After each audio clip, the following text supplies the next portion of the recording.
Well, thank you all for coming. We have a few topics to discuss today, and I'm eager to hear from all of you about how the economy looks from your perspective and your forecast for the next few months. We're particularly interested, obviously, in the issue of hiring and how we're putting Americans back to work. And I'm also going to be focused on hearing from you your recommendations in terms of how we can increase exports in the years to come, because we know that if we are selling products overseas and not just purchasing products and services, then that is going to directly benefit the growth of our economy.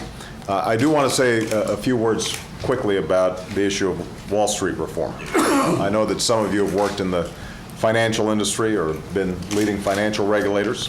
Many of you have been advocates of reform for some time. Paul and Bill in particular have been active in this area for more years than they probably care to remember. As I've said before, we need a strong and healthy financial sector to grow jobs and our economy. And it's exactly because of the centrality and importance of the financial sector that we have to act. The devastating recession that we just went through offered a very painful lesson in what happens when we don't have adequate accountability and transparency and consumer protection. We can't allow history to repeat itself.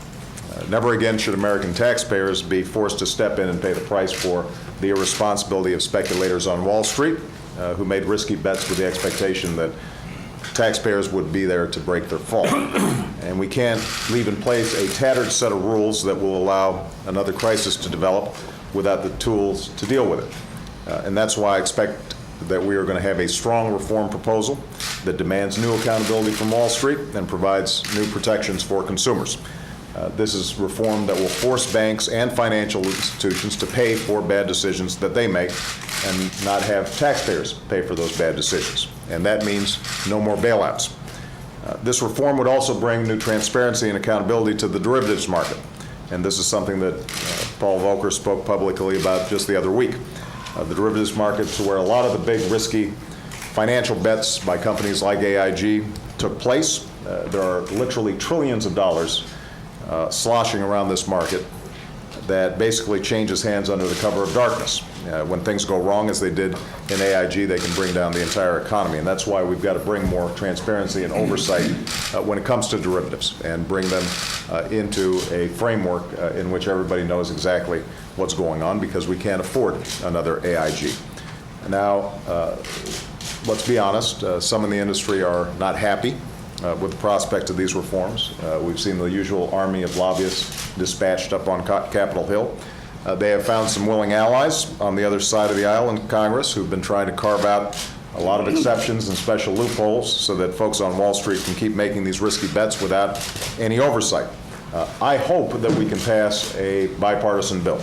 But bipartisanship cannot mean simply allowing lobbyist-driven loopholes that put American taxpayers at risk. That would not be real reform. So in the coming weeks, every member of Congress is going to have to make a decision. Are they going to side with the special interests and the status quo, or are they going to side with the American people? And anyone who opposes this reform is going to be leaving taxpayers on the hook if a crisis like the one that we've just seen ever happens again. And I consider that unacceptable. My hope and belief is that all of us, Democrats and Republicans, are going to be able to find some common ground on this issue and move it forward. It is too important to become bogged down in the same partisan gridlock and politics that we've seen. It's time that we demanded accountability from Wall Street and protections for consumers so that we don't find ourselves in this same mess again. All right? So with that, we're going to officially convene the meeting, which will be live streamed. Let's clear out the room a little bit.